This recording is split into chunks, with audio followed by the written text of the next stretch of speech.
dije, bueno, vamos a poner este título, las marcas del camino.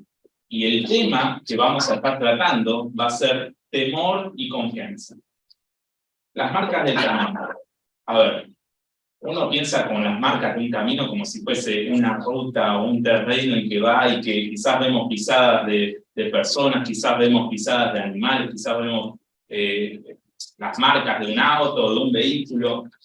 Yo decía, esas marcas definen a ese camino, si es muy transitado, si es poco transitado, si pasaron algún que otro animal, grande, pequeño, uno que uno diga, bueno, por acá no paso porque pasó un puma. Pero más allá de eso, ¿sí? Yo decía, nuestro cuerpo también tiene marcas, ¿sí? Y algunas marcas las da el tiempo, que son las arrugas. Y me he enterado que muchos usan cremas, no quiero decir quién. Pero otras marcas son más que nada producto de accidente, producto de cortaduras, de golpes. Esas heridas, esas cicatrices, ¿no? Están dentro de nuestra piel, o por fuera. Pero lo que yo estaba pensando, y yo decía, a ver, desde un punto de vista un poco más filosófico, y no me quiero ir mucho, pues sé que tengo poco tiempo, creo, pero nosotros internamente en nuestro corazón también llevamos marcas, y esas marcas muchas veces son nuestra carga. Y yo decía, esas cargas, o esas marcas, esas heridas, esas cuestiones que están dentro de nosotros o en nuestras mentes, nos hacen sentir de que nosotros de ninguna manera podríamos sobrellevar otra marca más de ese estilo, ¿no?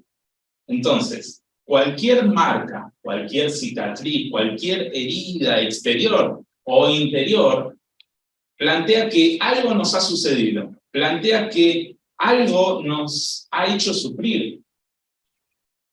Cualquiera sea el origen de esa marca, no las queremos. No las queremos. Llámelo arrugas, llámelo cicatrices, llámelo cicatrices de operaciones. No las queremos. O las queremos esconder, o también las queremos evitar de una forma en que no queremos saber nada. Y eso es porque nosotros tenemos una predisposición a el dolor, ¿no? Que nos genera amargura, nos genera angustia. Y muchas veces, frente a mismas situaciones que hemos sufrido, nos paralizamos. Este Salmo 129, que pido que me acompañen, es un salmo de un clamor general, es un salmo de Israel, es un salmo de Israel planteando sus marcas en su camino, y dice, mucho me han angustiado desde mi juventud.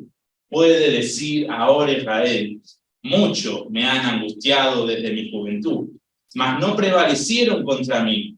Sobre mis espaldas araron los aradores, hicieron largos surcos. Jehová es justo, cortó las coyundas de los impíos, serán avergonzados y vueltos atrás. Todos los que aborrecen a Sión serán como la hierba de los tejados, que se seca antes que crezca, de la cual no llenó el segador su mano, ni sus brazos el que hace gavillas, ni dijeron los que pasaban, bendición de Jehová sea sobre vosotros. Os bendecimos en el nombre de Jehová.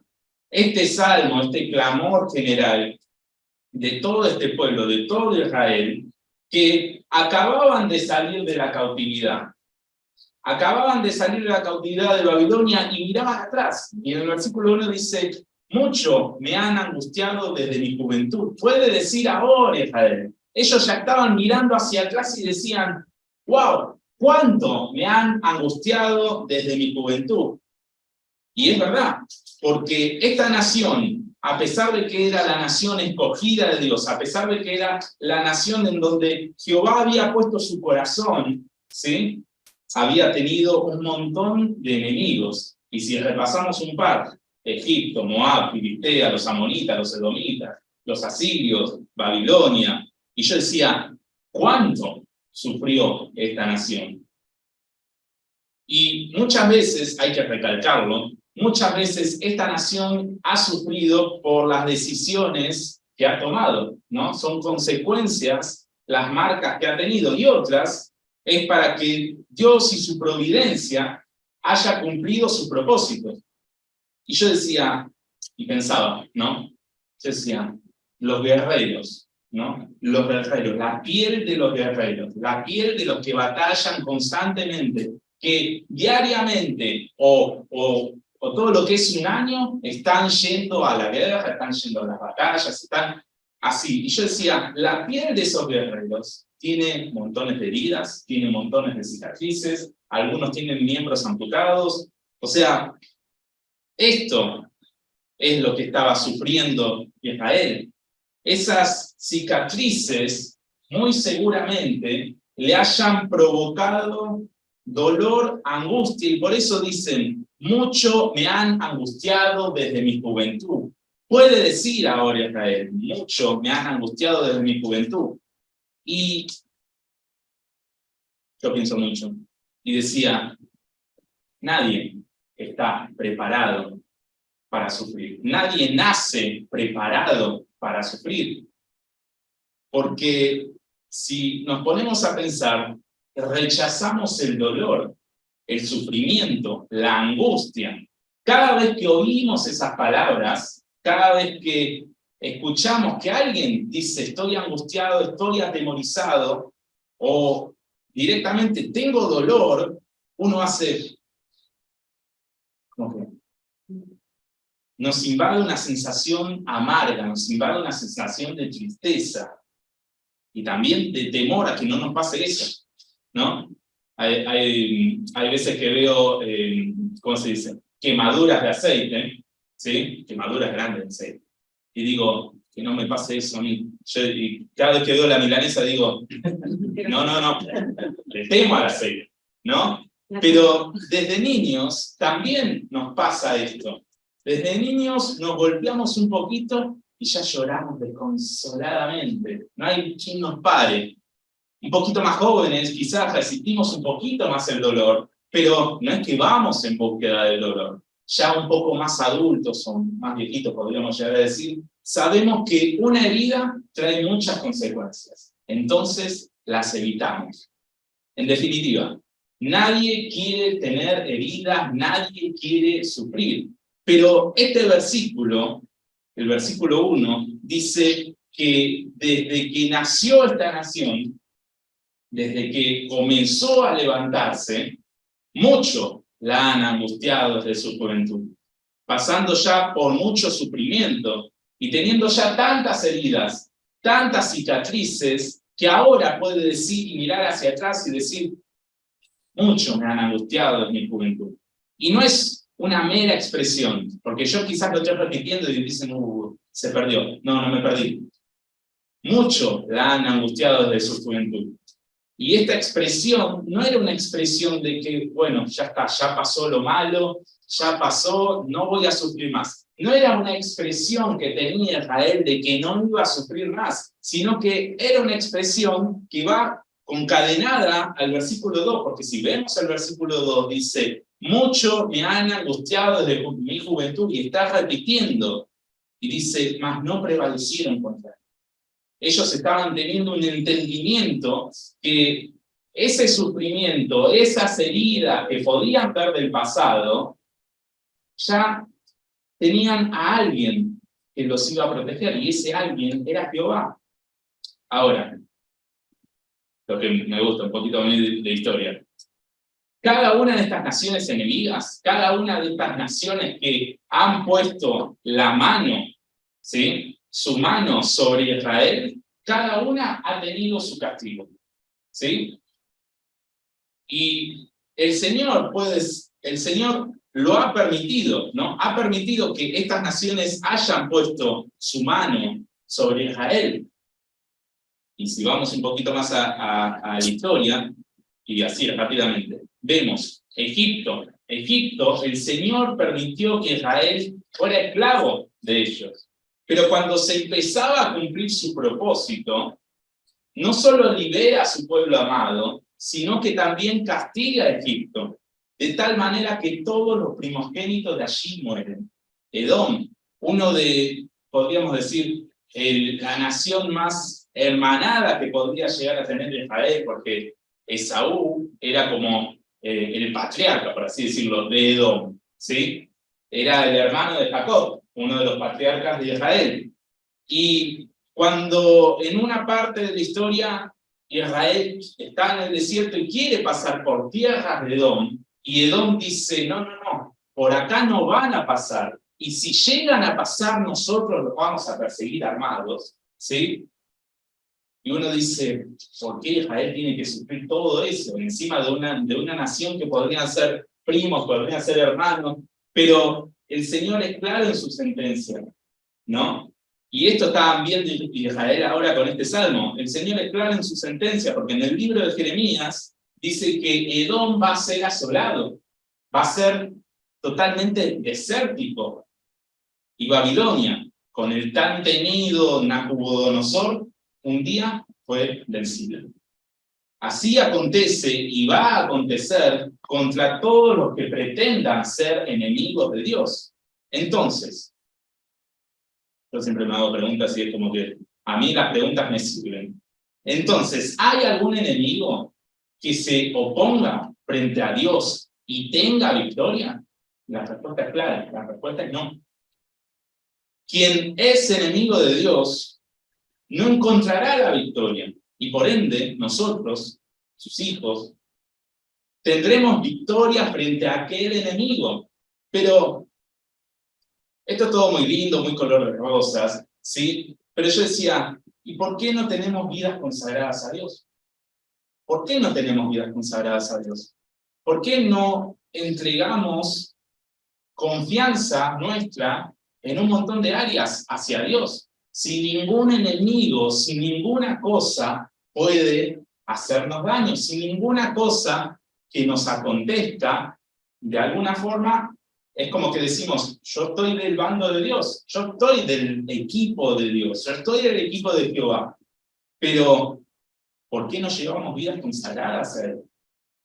Quizás nos falta madurez en el grado de la confianza hacia Dios y su cuidado.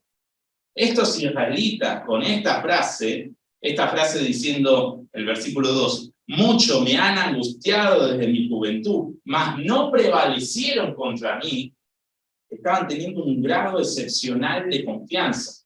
Estaban diciendo, está bien, mucho me han angustiado, mas ninguno de todos ellos, de todos esos enemigos, ha prevalecido. Y ahí estaban viendo y entendiendo que, está bien, podían llegar a sufrir en el futuro. Ya han sufrido en el pasado, pero ninguno prevaleció.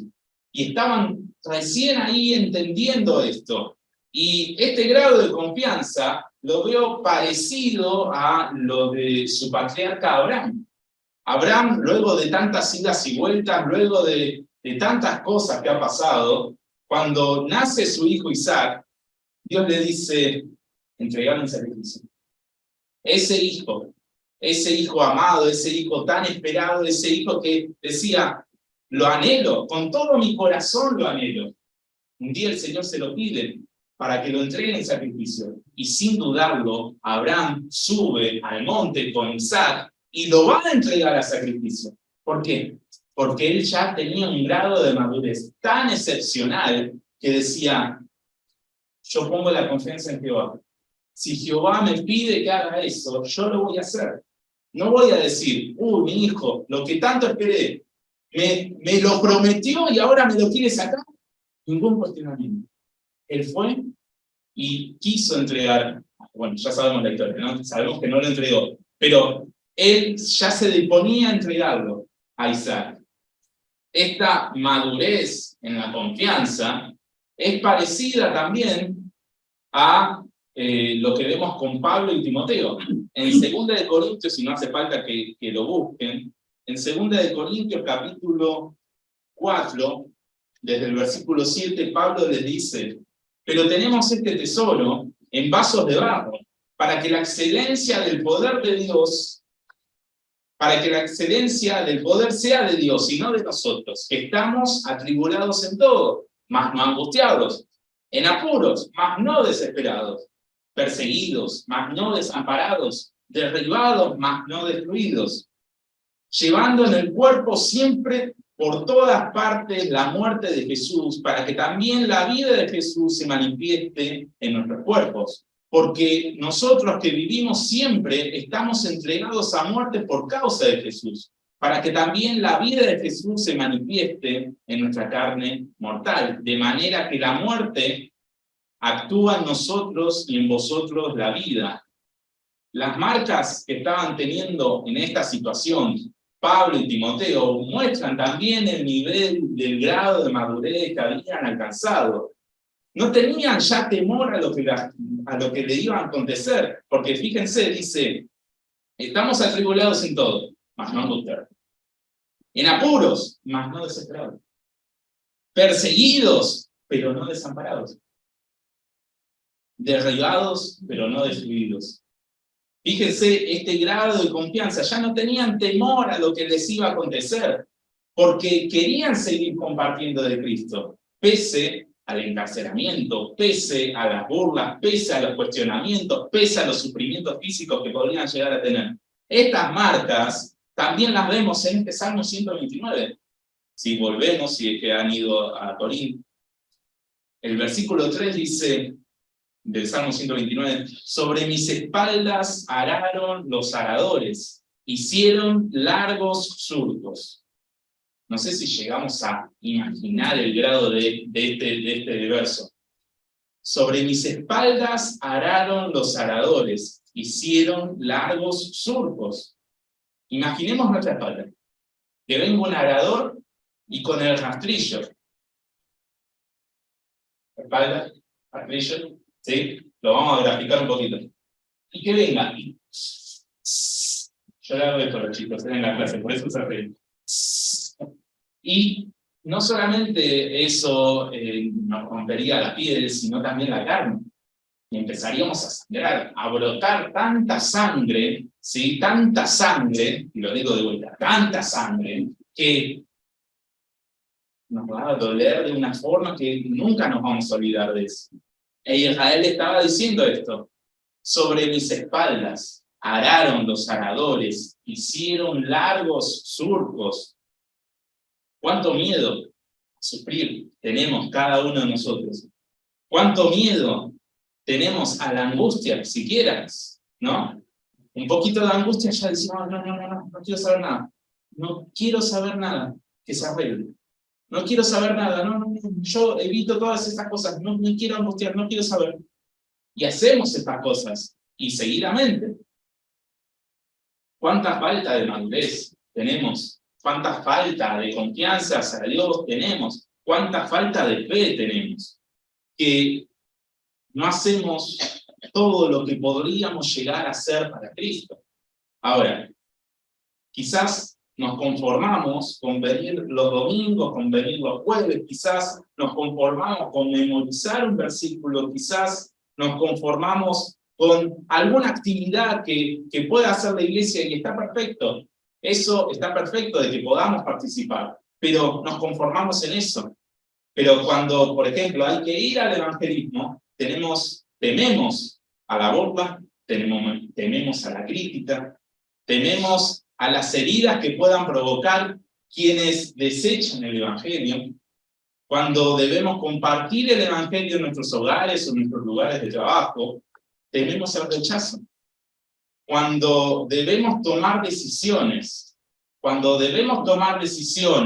y dejar hábitos o cosas que son contrarias a la voluntad de Dios, no las hacemos.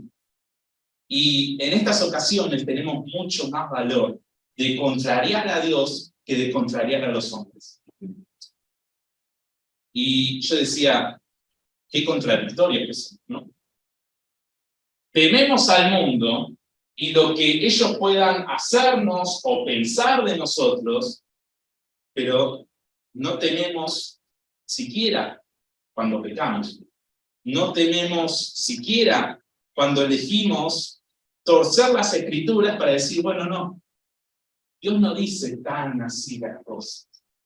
Y queremos sacar beneficio de esa torcedura, de esa cosa ilógica. Cuando somos creyentes, muchas veces sucede, cuando somos creyentes, pero diariamente negamos a Cristo con nuestro testimonio frío, también estamos yendo en contra de Jehová, también estamos yendo en contra de su palabra.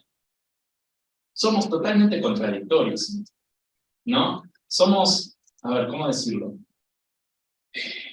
Nosotros podemos decir, no, yo hago las cosas bien, yo para el Señor hago las cosas perfectas, pero nosotros, cada uno de nosotros sabemos cuál es esa cosa que está ahí, que está en el interior de nuestro corazón y que la tenemos acá y que la estamos pensando ahora y no la entregamos al Señor porque decimos, yo voy a poder salir con esto. Y no tomamos conciencia de que nosotros primero tenemos que llevar nuestra confianza al Señor. Esta falta de confianza en la palabra de Dios genera que miremos y que pisemos este camino de vida pasajera. Genera esto, la falta de confianza y perspectiva de lo alto hace que nos preocupemos y ocupemos mucho más de esta vida y las cosas de Dios, todo lo que es su palabra, todo lo que deberíamos estar obedeciendo, no lo hacemos. Entonces, no confiamos, no obedecemos y buscamos nuestras propias soluciones. A cada problema, a cada situación, buscamos nuestras propias soluciones.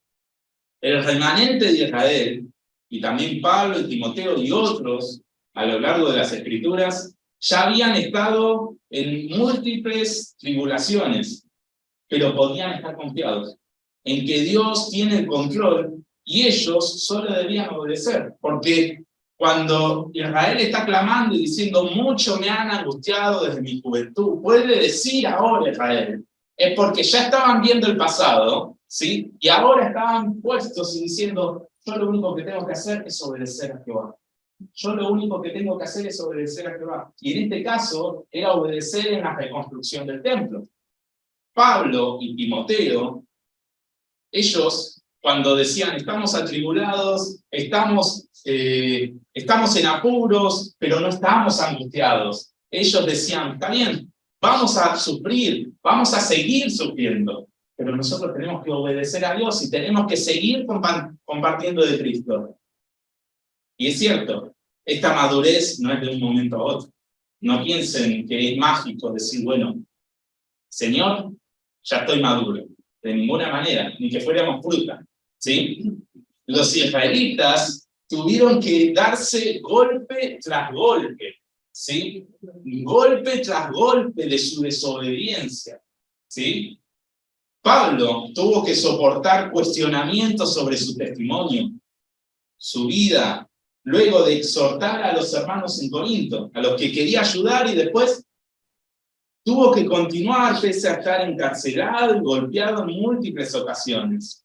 Pero cada una de esas tribulaciones que pudieron llegar a aparecer no eran nada. No eran nada cuando ellos decían, estoy obedeciendo a Dios. No eran nada. El problema de la madurez, la confianza hacia Dios, radica en que nosotros tomamos decisiones y no consultamos al Señor.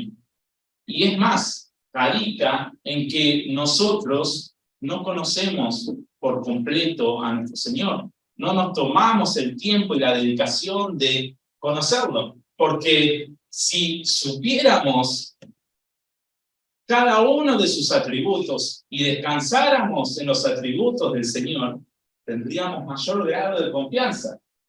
Pero hay un atributo que hace mención el 129, que es esencial, y el versículo 4 lo remarca, dice, Jehová es justo, por todas las coyundas de los impíos. Luego de que todos estos israelitas hayan dicho, mucho me han angustiado desde mi juventud, mas no prevalecieron contra mí, y decían, sobre mis espaldas araron los aradores, hicieron largos surcos. Y ahora dicen, Jehová es justo. ¿Está bien? Esto es lo que nos merecíamos. Ese sufrimiento por la desobediencia es lo que nos merecíamos. Pero Jehová es justo. Él da lo mejor. Y nosotros deberíamos tener esta misma certeza. Jehová es justo. Es un atributo del Señor. Y deberíamos aferrarnos a ese atributo. Esa justicia de Dios nos dará lo mejor para nosotros. Y con lo mejor no quiero decir que se van a cumplir nuestros anhelos, nuestros deseos, nuestras cosas que queremos, ¿no? Sino que Dios es justo y es sabio y dará lo mejor. Y tampoco digo que no vamos a sufrir más, no nos vamos a pelear más, no vamos a tener luchas, no vamos a tener nada de eso, ¿no? Jehová es justo, Jehová es sabio. Y yo decía, ¿cómo es la relación de un padre con un hijo? ¿No? Y esto se ve claramente. El padre es más sabio que el hijo, por un tema de edad. El padre es amoroso para con su hijo. Amén. Y yo decía, nosotros tenemos un padre que es justo. Además de todos esos atributos, es justo. Y no nos compete a nosotros cuestionar al Señor y decirle, no, pero yo quería otra cosa. O yo quería algo ya. O yo quería, no sé, que sea de esta forma. Está bien, Señor, me diste lo que yo quería, pero yo quería que sea de otra forma. Y esos cuestionamientos, ¿no? Hacen que nosotros estemos en una posición de hijos que no es darle gloria al Señor con eso. De ninguna manera es darle gloria al Señor con esos cuestionamientos. Y yo decía, el padre advierte, el padre disciplina y sobre todo da lo mejor a su hijo. Pero ¿qué pasa? Y es una actitud recurrente en cada uno de nosotros. El hijo se queja. El hijo se queja porque no tiene lo que quiere. Y yo llegué a la última conclusión en mi mente, yo decía, pero el hijo no sabe lo que quiere. Y eso somos cada uno de nosotros.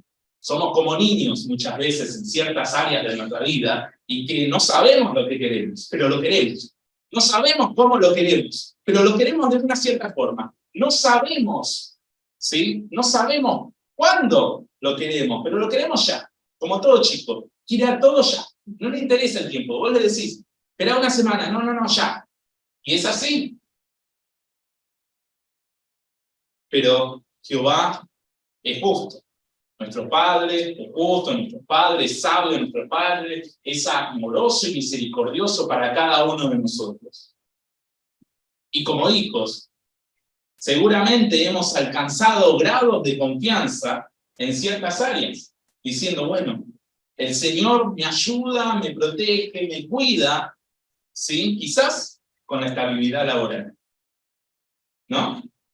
Yo, esto lo comparto, yo un par de años atrás decía, bueno, yo estaba estudiando, estaba trabajando, prácticamente vivía afuera de mi casa, no, vivía completamente afuera de mi casa, y yo quería tener otro trabajo.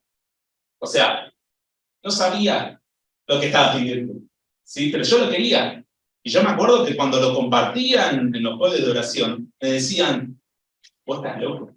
¿Cómo vas a querer otro trabajo? ¿Cuándo vas a vivir? Ay, bueno, no sé, yo quería otro trabajo, quería estabilidad laboral.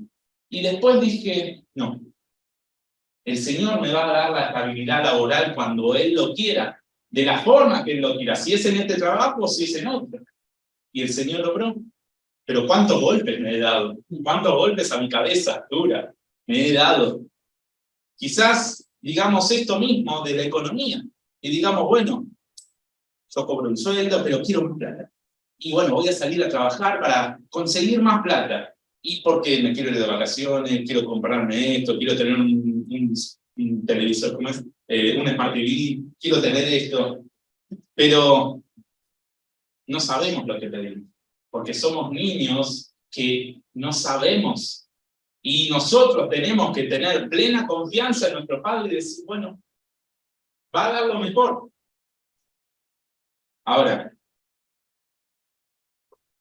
¿por qué no queremos que esto suceda? Que el darle áreas de nuestra vida al Señor, ¿Por qué no queremos darle áreas de nuestra vida al Señor en cosas que quizás podemos sufrir?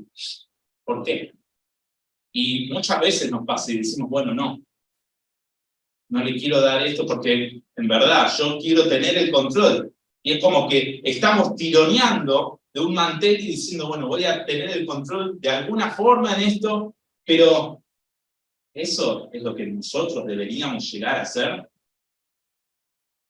Y el sufrimiento paraliza tanto, la angustia paraliza tanto, el temor a lo que acontezca paraliza tanto, que esta actitud de no darle áreas para confiar en el Señor, hace que sucedan estas cosas. Y yo decía, si nosotros no le damos estas áreas que cada uno de nosotros sabemos, si nosotros no le damos al Señor que controle esas áreas, no es decirle, bueno, Señor, tengo confianza en ti, listo. No, es darle el control al Señor en estas áreas. Si nosotros no estamos haciendo eso, estamos rehusándonos a obedecer. Estamos rehusándonos a no confiar en su palabra. Y quizás digas, bueno, que no quiero sufrir, no me gustaría que esto me pase justo ahora. Pero con esta insensatez, lo único que podemos llegar a estar haciendo es ser completamente unos hijos desobedientes, ¿no? Porque si estamos teniendo madurez en ciertas áreas, si estamos teniendo que esa madurez, como ya dije, en el trabajo, en la economía o en lo que fuere, ¿sí? Y en otras no, ¿qué seríamos? ¿Qué sería? ¿Cómo nos vería nuestro Padre celestial? ¿Cómo nos vería a nosotros? ¿Como cristianos a medias? Imaginen un Leo a medias. ¿Hipócritas espirituales? ¿Oidores y no hacedores completos? Si Jehová es justo en cada área. Y no solo eso, ya dijimos, es amoroso, misericordioso, sabio, con cada uno de nosotros. Entonces, ¿por qué rehusamos a entregarles aspectos de nuestra vida a Él? El dolor, el sufrimiento, la angustia, ya no parecen buenos argumentos para tratar de defender esto. Y quizás, yo soy muy cabeza dura, entonces es como que me replanteo mucho las cosas.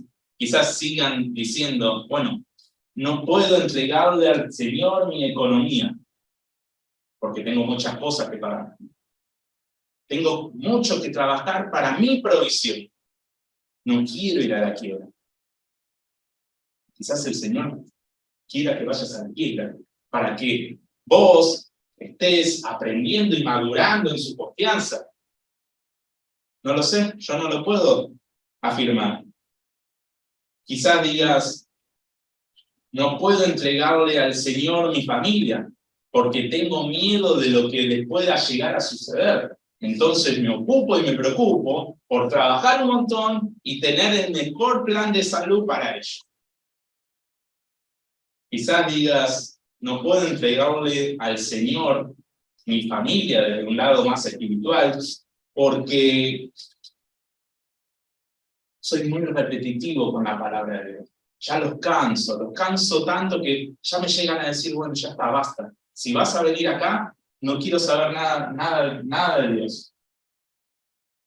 Quizás uno hace eso y dice, bueno, tengo temor a quedarme solo, a que todos mis familiares me rechacen. Y seguimos desobedeciendo al Señor.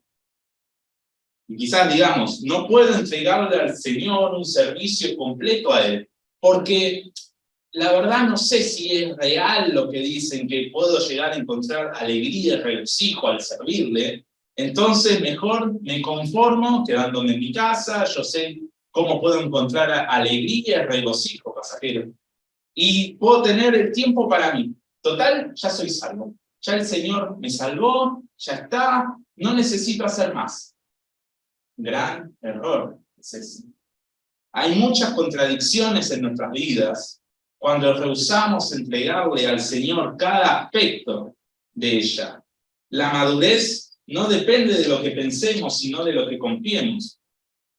Los israelitas, para poder confiar y entregarse a la completa y única adoración de Jehová, tuvieron que ver dentro de ese sufrimiento. Y esto es lo que sería el aprendizaje, ¿no? A cada una de las cosas que nos acontecen. Ellos tuvieron que ver dentro del sufrimiento de la cautividad. Tuvieron que ver dentro del sufrimiento estar fuera de su hogar. Pudieron allí ver quien ha estado contra ellos, quien eran los autores de sus tribulaciones, ya tenían la justicia y el castigo de Jehová sobre sus cabezas. Como decía el versículo 4, Jehová es justo, cortó las coyundas de los impíos. Ahora Israel estaba diciendo en este salmo, luego de decir, mas no prevalecieron contra mí, he sufrido mucho sobre mis espaldas, araron los aradores, Jehová es justo. Y dice, cortó las coyundas de los impíos. Ya no había ninguna cuerda que los esté atando, ya no había nada que los ate, ninguna fuerza que los atrape, porque ellos estaban confiados de que Jehová es justo y cumple su palabra. Y que si Jehová les había dicho que desde los confines de la tierra los iba a volver a reunir, si volvían a obedecerle, así iba a ser. Y ellos estaban viendo eso materializado, entonces decían, mucho me han angustiado de mi juventud, mas no prevalecieron contra mí. En el versículo 4, Jehová es justo, cortó las coyundas de los impíos, ya no había nada. Y de aquí en más, del Salmo en más, si nosotros decidimos temer o decidimos angustiarnos en áreas en nuestra vida, en vez de primero llevarlo al control del Señor y confiar en el Señor, miremos la inmadurez de este pensamiento nuestro, porque la principal angustia de Israel, ¿cuál era? Sus enemigos. Sus enemigos era su principal angustia, sus enemigos eran los autores de todo lo que le han acontecido. Y fijémonos el versículo 5 del Salmo 129, dice, serán avergonzados y vueltos atrás todos los que aborrecen a Sión. La raíz hebrea de aborrecer también puede traducirse como enemistad, como ser enemigo. Y en este caso, dice, serán avergonzados y vueltos atrás todos los enemigos de Sión, podríamos llegar a decir. Entonces, todos los enemigos de Sión, todo Sión también puede traducirse como Jerusalén, o como la fortaleza de Jehová. Entonces, todos los enemigos de Jerusalén, todos los enemigos del pueblo escogido de Dios, serán avergonzados y vueltos atrás. Versículo 6 dice, serán como la hierba de los tejados, esa vegetación tan pequeña, tan inicua, que les pega el sol y ya desaparecen, y dicen que se seca antes que crezca. En otras palabras, iban a ser consumidos. Todos los enemigos de Jehová iban a ser consumidos. Antes que piensen siquiera de poder llegar a tener victoria sobre el pueblo de Dios, ya iban a ser consumidos. Dice, versículo 7, de la cual no llenó el segador su mano, ni sus brazos el que hace gavillas. La figura del segador y la siega se ha utilizado múltiples veces en las Escrituras para simbolizar el juicio final. Pero aquí estaba recordando el trabajo del segador en sí, diciendo, de la cual no llenó el segador su mano. No llegó a hacer su trabajo el segador. En otras palabras, en el juicio ni siquiera iban a estar, porque ya iban a estar condenados, ya iban a estar consumidos todos los enemigos de Jehová.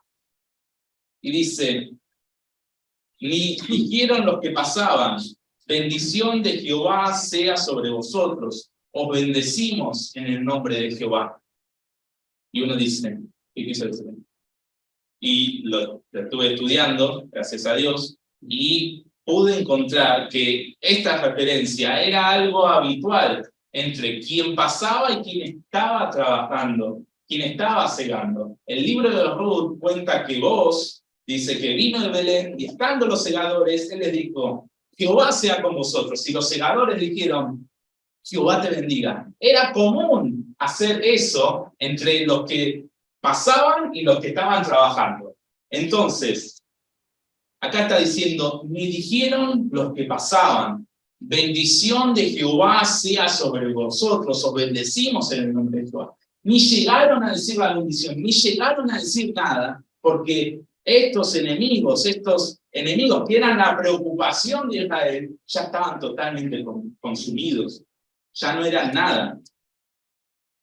Entonces, estos enemigos que antes pudieron llegar a pensar que podrían llegar a angustiar a Israel, estos enemigos ya antes que pensaran en eso ya estaban completamente condenados.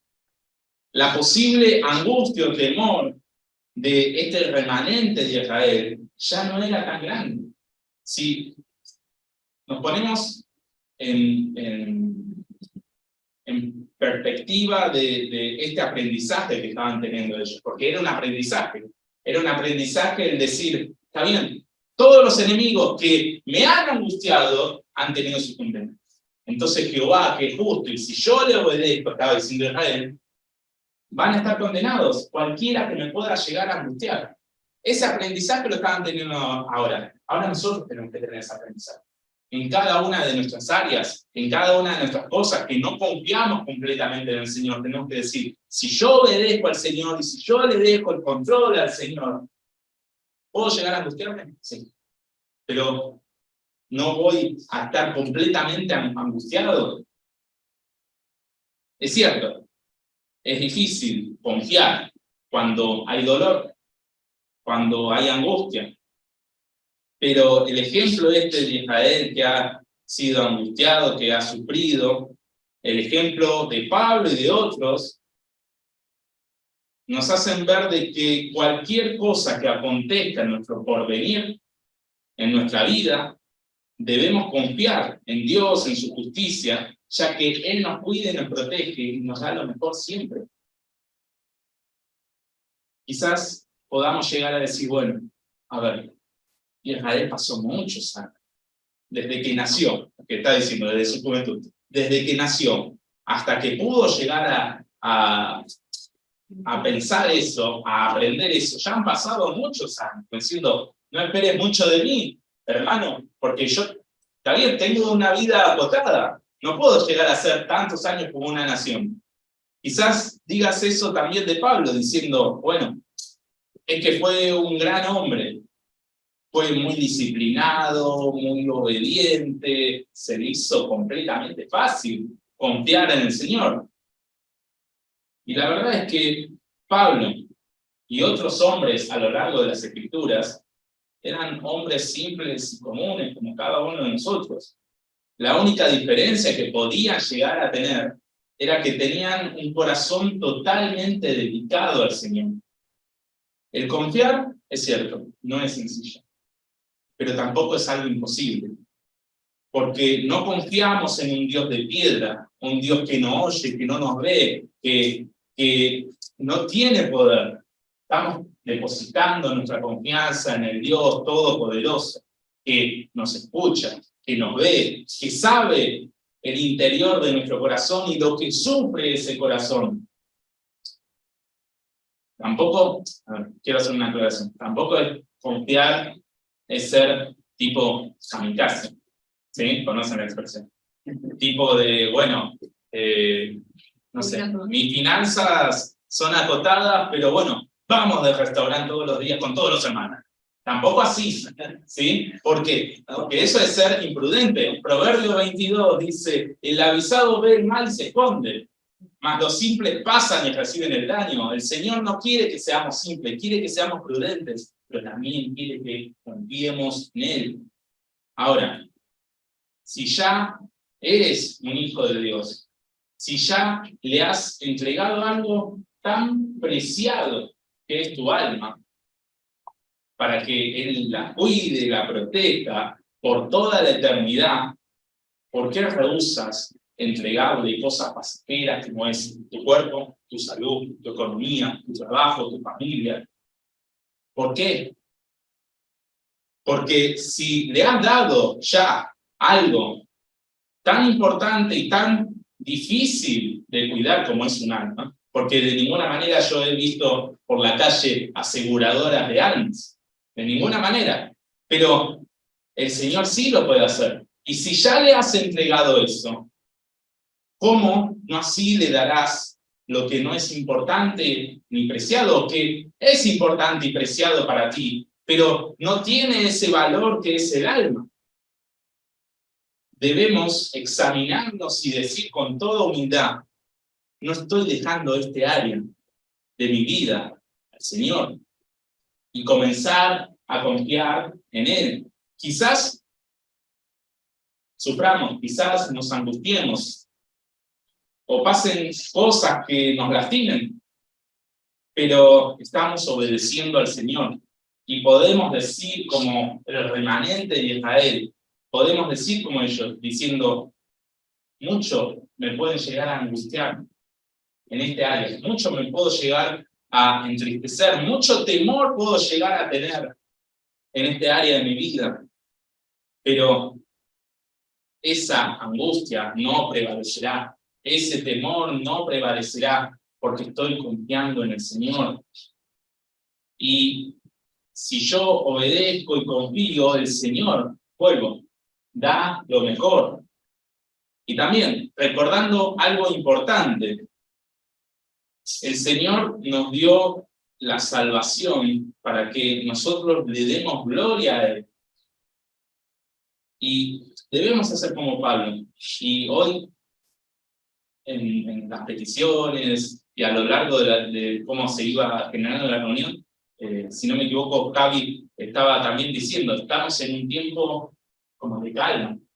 En otros lugares, en otros países, están siendo perseguidos realmente. Nosotros podemos estar acá, tranquilos, escuchando la palabra de Dios, sentados, quizás pensando y diciendo, bueno, a ver qué colectivo me voy a tomar, teniendo aire acondicionado, ¿sí? Pero otros están a escondidas, otros están reuniéndose, quizás entre dos, entre tres, diciendo, bueno, a ver, yo conseguí esta parte de este libro de la Biblia, a ver qué conseguiste vos.